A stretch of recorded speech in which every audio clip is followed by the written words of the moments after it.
책 읽어보겠습니다. 오늘은 칼비테의 자녀교육법.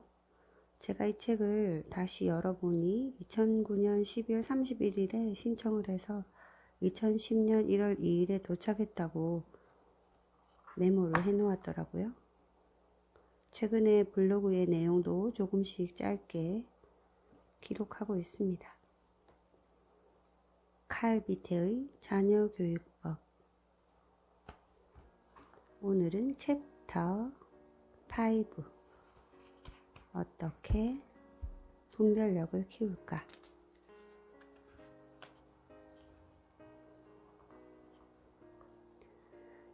주변의 모든 것을 바르게 보도록 유도한다. 요즘 사람들은 교육기구나 학부형에 상관없이 지식을 가르치는 것을 교육의 최우선 임무로 생각하고 아이들에게 각종 지식을 가르친다. 그리고 그래야 대성한다고 생각한다. 이 얼마나 편협한 생각인가. 난 아이가 특별한 능력은 배우지 않은 채 지식만 배우는 것은 소용이 없다고 생각한다. 여기서 말하는 특별한 능력은 분별력이다. 날카로운 분별력이 없는 아이는 열심히 공부하고 책을 많이 읽는다 한들 한낱 지식 저장기에 불과하다. 다시 말해서 이런 아이는 지식을 풍부하게 쌓아도 소용이 없다. 오랜 친구 중에 유명한 역사 교수가 있다. 하지만 난 그가 진정으로 역사를 이해한다고 보지 않는다. 그는 단지 역사적인 사실과 사건이 발생한 연도를 암기했을 뿐 역사를 판단하고 되돌아볼 줄 모른다. 그러니 이런 허울뿐인 전문가와 지식이 무슨 의미가 있는가? 비록 나도 칼이 어릴 때부터 역사 지식을 포함한 각종 지식을 가르쳤지만 항상 분별력과 분석력을 키우는 것을 급선무로 생각했다.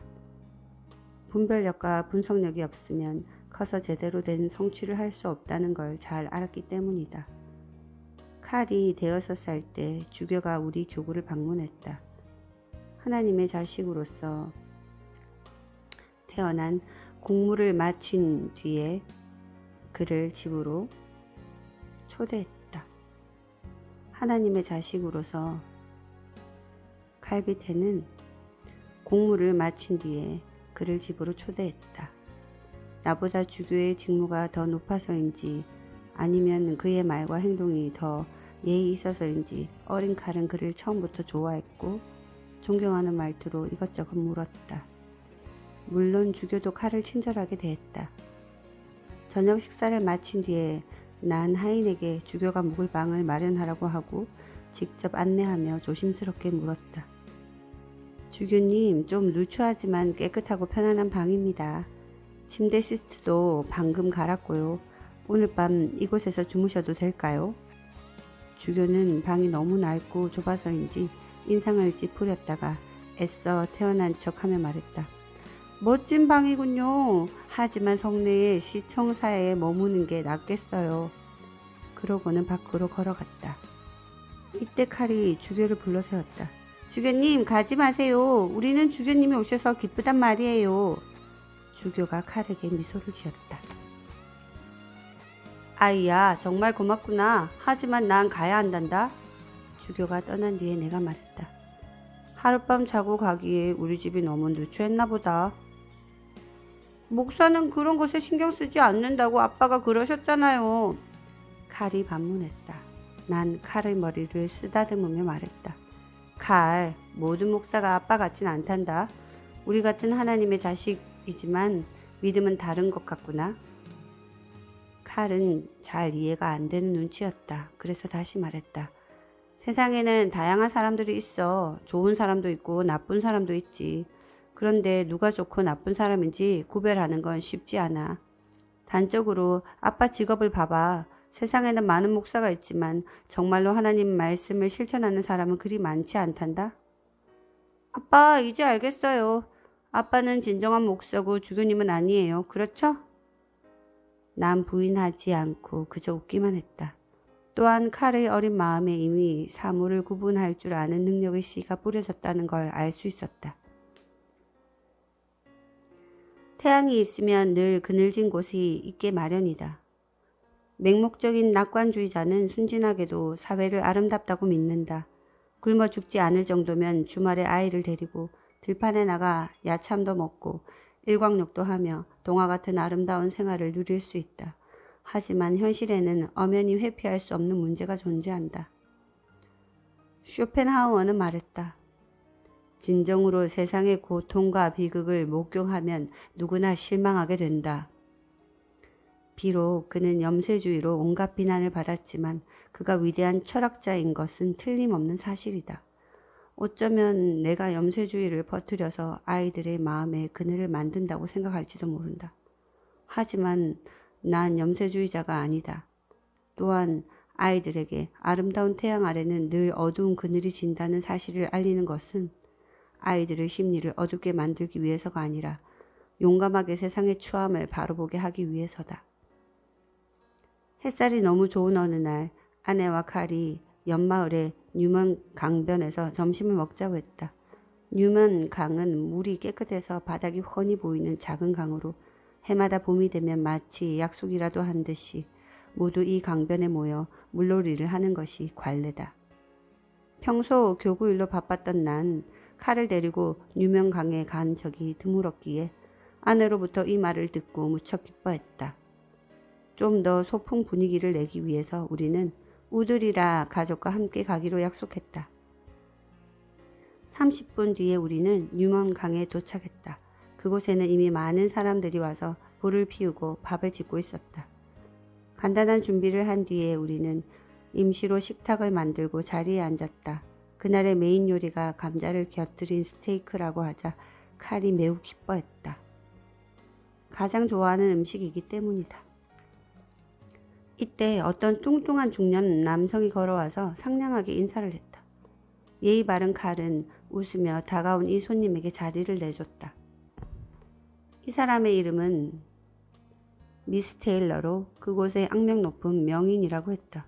칼이 자리를 양보하자 그는 웃으며 고맙다고 말하고는 자리에 냉큼 앉았다. 이때 우드리라가 소리쳤다.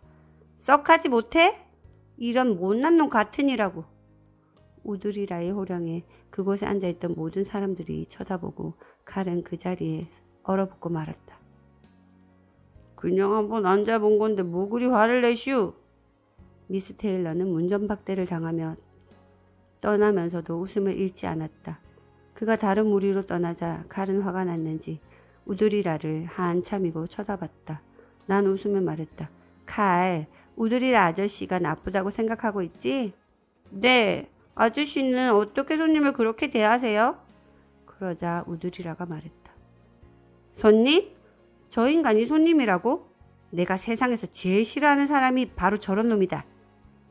뒤이어 난 그가 일할 수 있는 데에도 일하지 않고 놀고 먹으며 산지 사방에 돈을 꾸고는 갚지 않았던 일을 말해줬다. 칼은 반신반의했다. 전혀 그런 사람 같지 않던데요. 최소한 누구보다는 좋은 사람 같았어요. 그러고는 우드리라를 힐끔 쳐다봤다. 칼의 생각을 눈치챈 우드리라가 말했다. 칼, 네가 아직 세상을 잘 몰라서 그래. 날 그렇게 무섭게 쳐다보지 마라. 난 나쁜 사람이 아니니까. 칼이 대꾸를 하지 않았지만 여전히 수긍하는 눈치가 아니었다. 그래서 내가 차근차근 말했다. 칼, 세상은 너가 생각하는 것처럼 그렇게 좋지만은 않아. 예쁘고 친절하지만 나쁜 사람인 경우도 있고 겉보기에 난폭하고 무섭지만 좋은 사람인 경우도 있어. 사람은 복잡한 동물이란다. 때문에 잘 구분하는 법을 배워야 해. 세상에는 좋은 사람들이 더 많다고 아빠가 그러셨잖아요. 그랬지. 하지만 태양이 있으면 늘 그늘진 곳이 있다는 걸 알아야 해. 칼은 말없이 고개를 숙이고 음식을 먹다가 잠시 후에 갑자기 입을 열었다. 이제 알겠어요. 오늘은 햇볕이 좋지만 아까 그 사람처럼 그늘이 졌어요. 맞아. 그러니 그런 사람은 네가 도와줄 가치가 없단다. 대다수의 사람들은 남을 돕는 것을 일종의 미덕이라고 생각한다. 하지만 도와도 되는 사람과 안 되는 사람이 있는데 이것을 구분하기는 쉽지 않다. 인자하고 공평한 하나님은 누구에게 인정을 베풀어도 되는지 모두 알고 있다. 하지만 대다수의 사람들은 무엇이 진정한 인자함이고 선인지 잘 분별하지 못한다. 그래서 어떤 사람들은 자신을 희생해서 남을 도왔다가 되레 사기를 당하거나 복수를 당하는 경우도 있다. 왜 그럴까? 이유는 간단하다. 분별력이 없어서 그 사람을 도울 가치가 있는지 잘 판단하지 못했기 때문이다. 좀 심하게 말해서 이들이 좋은 마음을 가진 건 바보 같은 일이었다. 칼은 착해서 어릴 때부터 다른 사람을 보살필 줄 알고 내 일과 엄마가 자신을 키우기 위해서 얼마나 노력하는지 이해했다. 또한 자신이 할 줄 아는 일은 스스로 해서 여자 하인들의 일손을 덜어주는 등 하인들도 챙겼다. 칼은 내가 준 용돈을 모아서 필요할 때 사고 싶은 학용품을 샀는데 평소 절약이 몸에 뱄던 터라 몇 달이면 꽤 많은 돈을 모았다. 하지만 어느 날 보니 용돈을 준 지 얼마 안 되었는데 칼의 용돈이 턱없이 부족했다. 난 칼이 갑자기 돈을 많이 쓰는데 분명히 이유가 있을 거라고 생각해서 칼에게 물었다. 칼, 요새 새 학용품을 샀니? 아니요. 난 누구보다도 칼을 잘 아는데 칼은 가끔 여느 아이들처럼 장난치는 일은 있어도 결코 거짓말은 하지 않는다. 비록 칼이 어찌된 일인지 구체적으로 밝히지 않았지만 난 칼도 자신의 재산을 자유롭게 행사할 권리가 있다고 생각해서 더 이상 추궁하지 않았다. 그런데 내가 일의 자초지종을 알아야 한다고 생각했는지 저녁 식사 후에 칼이 하나하나 얘기를 꺼내기 시작했다. 알고 보니 칼은 용돈을 코랜드라는 남자아이에게 빌려줬다. 코랜드는 농부의 아들로서 칼보다 3살 형이고 집안이 가난해서 늘 생활비 때문에 고민이 많다고 한다. 그래서 칼은 좋은 뜻에서 자신의 용돈으로 어려운 처지에 놓인 코랜드를 도우려고 했다. 하지만 일은 생각처럼 그렇게 간단하지 않았다. 내가 아는 바로 코랜드의 아버지는 술주정뱅이고 게으른데 가정환경에 영향을 받아 코랜드도 발전할 생각은 하지 않고 매일 놀기만 한다. 코랜드는 빌린 돈으로 동생들을 챙기고 학용품을 사서 쓰기는커녕 칼에게 돈을 따면 2배로 갚아주겠다고 말하고는 도박장에 갔다. 하지만 칼은 내 말을 믿지 않고 계속 코랜드를 위해서 변명했다. 코랜드가 도박장에 간 건 가족을 위해서예요. 분명히 저한테 돈을 따면 동생들한테 학용품과 책을 사준다고 맹세했단 말이에요. 도박장에 가는 건 나쁘지만 코랜드로서는 어쩔 수 없는 선택이에요. 난 칼의 잘못된 생각을 고치기 위해서 부연 설명을 했다. 코랜드는 네가 빌려준 돈으로 도박을 하러 갔어. 도박이 나쁜 거란 건 너도 잘 알잖아. 코랜드가 너에게 돈을 갚을 거라고는 꿈도 꾸지 마. 왜냐, 절대로 돈을 딸 수가 없거든. 도박에 빠진 사람은 구할 약도 없단다. 그런 사람은 도와줄 가치가 없어.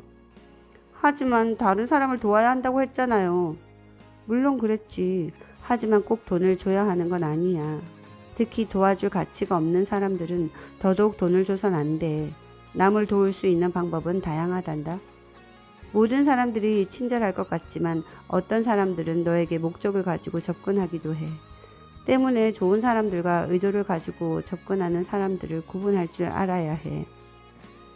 그럼 그런 사람은 어떻게 구분하느냐고? 그건 어른이 되면 자연히 알게 될 거야. 당시 칼은 내 말을 완전히 이해하지 못했지만 다시는 코랜드에게 돈을 빌려주지 않았다. 칼은 몇 년 뒤에 더 많은 사회 경험을 쌓은 뒤에야 내 말을 완전히 이해했다. 훗날 칼은 대학에서 보낸 편지에 내게 남에게 돈을 빌려서도 안 되고 빌려줘서도 안 된다는 것이 자신의 처세 원칙이라고 말했다. 내가 이렇게 하는 것이 아이의 순수한 마음을 해치는 거라고 생각하는 사람도 있겠지만 난 아이가 어릴 때부터 사리를 이해하고 자신을 스스로 보호해서 결코 선의의 바보가 되지 않게 해야 한다고 생각한다. 허구의 환상에 빠지지 않게 한다. 아이의 순수한 마음을 보호하는 것도 중요하지만 아이가 최대한 빨리 세상의 진면목을 이해하고 진정한 선을 추구하게 지도하는 것도 중요하다. 하지만 아이에게 진정한 선이 무엇인지 또 악이 무엇인지 말해주는 부모는 그리 많지 않다. 악이 뭔지 모르면 선도 행할 수 없다. 많은 사람들은 아이가 사회의 어두운 면을 직면하게 하지 않고 못 본 척하게 한다. 그런데 이건 속임수이지 않는가? 사회의 어두운 면은 아이가 상상하는 허구의 아름다운 세계에서 사람을 마비시키고 어리석게 만들며 속임수를 쓴다. 세상에 이보다 더 잔인한 일이 있는가? 아이들은 미소 짓고 친절한 사람을 좋아한다. 하지만 사기꾼이나 유괴범은 모두 그런 얼굴을 하고 있지 않는가? 그런데 겉보기에 좋아 보이는 사람도 실제로는 나쁜 사람일 수 있고 무섭게 생겼는데 의외로 좋은 사람일 수 있다. 무섭게 생겼는데 의외로 좋은 사람일 수 있다는 걸 아이들은 잘 모른다. 때문에 아이에게 세상의 진상을 이해시키는 것은 부모와 교사의 막중한 책임이다. 어느 날 칼과 함께 시내에서 생활용품을 사고 집에 돌아오려는데 칼이 몇몇 젊은이들에게 눈길이 뺏긴 채 말했다. 아빠, 저 형들 너무 멋있어요. 어? 난 그들을 돌아본 뒤에 칼에게 물었다. 저 형들이 왜 멋있다는 거야? 깨끗하고 멋있는 옷을 입은 데다 모자까지 쓴 멋있는 신사잖아요. 칼은 젊은이들의 차림새에 감탄했다. 아이들은 단순해서 이렇게 겉모습만 보고도 쉽게 매료된다. 칼도 당시 그 젊은이들의 멋진 옷차림만 보고 그들을 좋아했다. 하지만 내가 아는 바로 그들은 신사는커녕 교양 없는 시장 잡배들이었다. 이런 상황에서 대부분의 부모는 그들이 왜 멋진 신사가 아닌지 대충 설명하거나 아니면 아예 아무 일도 없었던 것처럼 그냥 아이를 데리고 자리를 뜬다. 하지만 난 칼이 반드시 그 젊은이들의 진상을 알 필요가 있다고 느꼈다. 물론 이것은 그들이 어떤 사람인지 알려주기 위해서가 아니라 좋은 사람과 이를 잘 구별하는 법을 가르치기 위해서였다. 난 칼에게 말했다. 칼, 저 형들이 진짜 멋진 신사인지 한번 따라가 볼까? 난 칼에게 그들을 따라가는 기색을 보이지 말라는 뜻에서 한쪽 눈을 찔끔 감아 보였다. 잠시 후 그들이 감췄던 여우꼬리가 마침내 서서히 정체를 드러냈다. 신사들은 장사꾼들이 파는 사과나 비누 등을 슬쩍슬쩍 훔치며 태연하게 거리를 돌아다녔다. 그러자 칼이 작은 목소리로 말했다. 아빠, 저 형들이 물건을 훔쳤어요. 이제 저 형들의 진면목을 알겠지? 옷 입은 걸 보면 돈이 많을 것 같은데 왜 이런 떳떳하지 못한 짓을 할까요? 칼이 이해할 수 없다는 표정을 지었다.